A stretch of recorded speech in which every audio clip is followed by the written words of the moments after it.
Hello, my name's Grant. I'm a spiritual coach, a hypnotherapist, and a quantum energy healer. And I'm so excited to talk to you today about this insane mega abundance quantum portal that we're experiencing with the astrology over the next 2 days. So, what are the events I'm talking about? Tomorrow on June 24th, exalted Jupiter cazimi. The day after that, June 25th, new moon in Cancer. And before I dive into what those mean, I just want to say really quickly, even if this video finds you outside of that 48-hour period, especially if it still finds you within this lunar cycle or the next year while Jupiter's in Cancer, know that you can still tap into this abundance portal, especially when you align your intentions with doing so. So let's get into it. What is an exalted Jupiter cazimi? First part of that, Jupiter is exalted right now because Jupiter is in Cancer. For every planet, for every astrological body, there's a sign where that planet or body is exalted. And that's exactly what the name sounds like. When a planet is exalted, it is naturally closest to source, light, God, spirit, creator, whatever you call that. And it is naturally most effortless, most abundant. And Jupiter, the most benevolent planet, the planet of literally abundance, the planet of divine gifts, is in his exalted position. So the planet of abundance is in his most abundant position. And that only happens 1 year out of every 12 years. So this is a 1 in 12 year quantum year of abundance, with Jupiter having just entered Cancer. What is a cazimi? Cazimi comes from Old Arabic. It means in the heart of the sun. It is when a planet or body is perfectly conjunct or aligned with the sun. And the interpretation of that is that it's so close to the sun, it is in the heart of the sun. The sun, which is literally associated with the heart in our own bodies, the most powerful electrical organ, the biggest electrical field that we have, therefore amplifies those energies exponentially. So it's like we have mega abundance Jupiter, exalted Jupiter right now, stepping into this cosmic megaphone speaker that is the heart of the sun and amplifying that energy outward. That's what's happening tomorrow, June 24th. Pretty exciting stuff. But it doesn't stop there, because then the next day, we have a new moon in Cancer, meaning the moon is also perfectly conjunct the sun. So Jupiter, the sun, the moon, all in Cancer right now, all lining up with the sun within the next 2 days. And new moons are periods when we plant the seeds for the upcoming lunar cycle. And that way it's a great time to set intentions and manifest.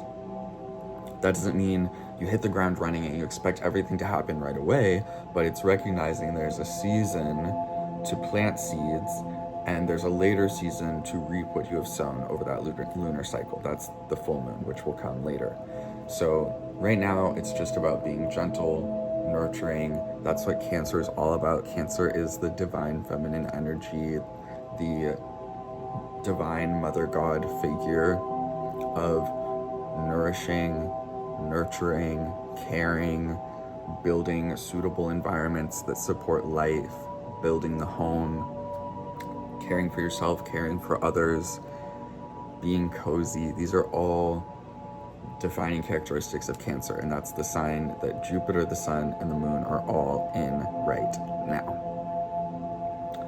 So, with that in mind, I'm going to drop in the description what house is activated by these astrological events. So if you know your rising sign or your ascendant, which is your first house, you can look at this chart, figure out where Cancer lands in your chart, And you can also just figure that out by plugging your birthday and time into any astrology website that makes charts, if that's easier for you. And just look at what house you have Cancer in, because that will tell you where you're receiving this cosmic superabundance. For example, I hold Cancer in the 8th house of transformation, and that feels completely accurate to me right now. It feels like I'm in a multi-book series of my beautiful life right now, and I just finished a book. Many karmic cycles, many commitments, many relationships in my life, all of the ones that defined the past book of my life really have just closed. It's like I have a blank slate. I'm very clearly entering the next book in the cycle. That is the transformation of the 8th house. That is Cancer energy, Jupiter, the new moon, the sun activating abundance in transformation for me. But you might have Cancer in, say, your 4th house of home. So you might be experiencing superabundance related to the home, your space, your family, your loved ones. So just check out what house Cancer is in and be cognizant of how that can shape your goals for what you're manifesting in this superabundant portal. Similarly, also check out Sagittarius and Pisces placements in your chart, because Jupiter is the ruler of Sagittarius and Pisces. So similarly, that can help you fine-tune where you can set goals, set intentions, plant seeds of superabundance during this cycle, and really align with the energies that you're receiving. I do want to take a moment to recognize that when people share these types of narratives, a lot of people will react with, okay, well, where's this golden age? Where's this superabundance? Because I'm looking around and I'm not seeing it. When I look at the news, I'm not seeing it. It feels very dystopian. And I feel very called to speak on this point right now. The powers that were are becoming louder and more hollow. But they are acting that way because they are in their death throes. If they were confident and in control, they would not be acting so desperate. And it's exactly like the Wizard of Oz.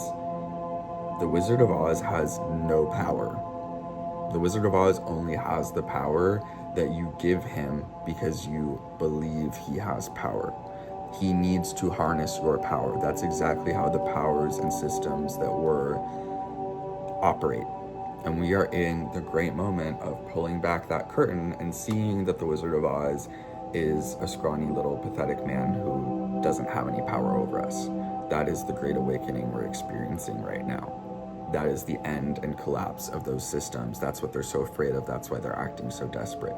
That is the apocalypse, which literally in its direct etymology means the great unveiling. It does not mean the end of the world. It doesn't mean collapse. It doesn't mean death or any of those things they've taught us to associate it with. It means the great unveiling. It means pulling back the curtain and seeing the Wizard of Oz for who he is. And it also means seeing us for who we are as the divine co-creators of the universe, as divine God sparks in human form, and the creators of our own universes and experiences. We are taking back our power in this moment. And I also just want to recognize that absolutely specific populations and groups are being more targeted right now and are experiencing the brunt of the violent force that those systems do have. Even though they don't really hold power over our reality, they do wield some violence against us, and it's targeted against certain groups right now. If Cancer, Sagittarius, Pisces, any of these things in your chart suggest to you that you have a role, or even just your intuitive sense absent your chart, if your heart is called to do work that protects those people, that liberates those people, that keeps them out of cages, that organizes communities to remember that we are not powerless in the face of authoritarianism, that we hold the power, absolutely lean into that calling. Now is the time for that. So being aware of astrology and the quantum portals we're in doesn't have to mean putting your head in the sand and just, staying cozy and comfortable. I know that's how a lot of people can think about it, and I do recognize the merits of that kind of approach in we don't want to put our attention on, give our power away to those systems because they only have power when we give it to them. We don't want to give them our power anymore. But having said that, there are acts right now of violence that are being committed systemically against certain populations, and we have the power to stop that. They don't have the power to keep doing that. We're putting an end to it now. You may have a role in that, you may not. It may be a direct role, it may be an indirect role. Doesn't matter. All roles are valid, and we're all in this rising consciousness, this human ascension together. But the important thing is just stay in your empowerment, stay in your abundance. The abundant universe always provides. Everything works out for us. It always does. The more you tap into that, the more you attract that. If you get into these disempowered states, that's what they want you to do. They want you to be in scarcity consciousness so they can control you. And in the spirit of that, all of that, I have a couple of journal prompts that I'm offering for this abundance portal to help you really tap into, align with, and magnetize your highest good and abundance. So the first question is, how can you celebrate and expand your care for yourself and or your community? Are your self-care and care to others balanced? That's question one. I think that's an important one because many of us, especially, empathic people, sensitive people, intuitive people, we sense what's going on with other people, we overexert ourselves and give our energy away, and then we're depleted. And because the universe is one conscious living organism, when you deplete yourself, you're actually doing a disservice to others. We're taught to be selfless and that, caring for the self is selfish and bad and evil and blah, blah, blah. Which, there's a lot of truth to that. But at the end of the day, if you're not taking care of yourself, you're not taking care of the universe, you're not taking care of the people around you. You have to take care of yourself. You have to find that balance even when you're caring for others. Question 2. What limiting beliefs are you releasing and alchemizing in this abundance portal so you can expand even further? And I would also highlight on this, those limiting beliefs are not yours. They are not you. They are beliefs that exist that got programmed into your subconscious. They were likely placed there directly or indirectly by the systems and powers that were, by what you might think of as the ruling class, or by someone who was traumatized by those systems, internalized those beliefs, and radiated them outward. Doesn't matter how it got there. Point is, it's not you, it's not your intrinsic nature, it's not your true self. So what are you releasing? What limiting beliefs no longer serve you? Because when you remove that downward pointing cage and then flip it upward, you go from contraction, limitation, disempowerment to empowerment, limitless abundance, the ever-expanding, ever-growing tree of life, the infinite potentials that are our birthright, the infinite abundance and empowerment that are our birthright. Next question. What seeds are you planting in this period of superabundance? When you close your eyes, take a deep breath, and picture the timelines where those seeds have already grown and matured beautifully and perfectly, how does it feel in your body? What does your life look like? How do you spend your time and energy? Who's there with you? How do you feel? That's such an important thing, because our body is divine technology that allows us to quantum jump. The state you are in is the state you are headed when you quantum jump. So if you're in a low vibrational, scarcity-based, fear-based state in the body, you are jumping through scarcity, fear-based timelines. That is why picturing, embodying, aligning with, magnetizing your future timelines that you're attracting allows you to magnetize them to the here and now. We live in an infinite quantum universe. Every potential timeline exists. That means your manifestation already exists somewhere. Everything is here. Time is an illusion. Everything is now. Allow yourself to tap into the now of how does it feel to have that thing in the now that allows you to magnetize it here. It's attuning your system to the frequency channel that that thing exists at. And journaling about this and what that life looks like really helps you anchor that in. Final question. What is your next empowered action, your next step to nourish those seeds and yourself? And this one's important because sometimes we get caught up in the grand schemes of it all, like, oh my gosh, my new life, it's so different. There's so much to figure out. You don't have to do all of that. All you have to do is figure out your empowered, inspired action that aligns with your soul. It's a manageable next step. All you have to do is align and take the next step. Align, take the next step. The head does not figure it all out for you. That's not how it works. The heart aligns, and then the universe provides. The heart is the biggest electrical field in the body. It's the most magnetic.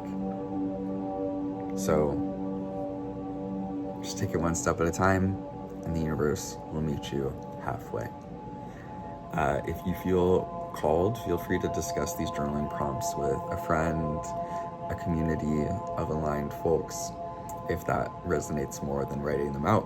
Whatever works for you is perfect. Feel free to just meditate on them if that's better. Limitless ways to tap into this abundance.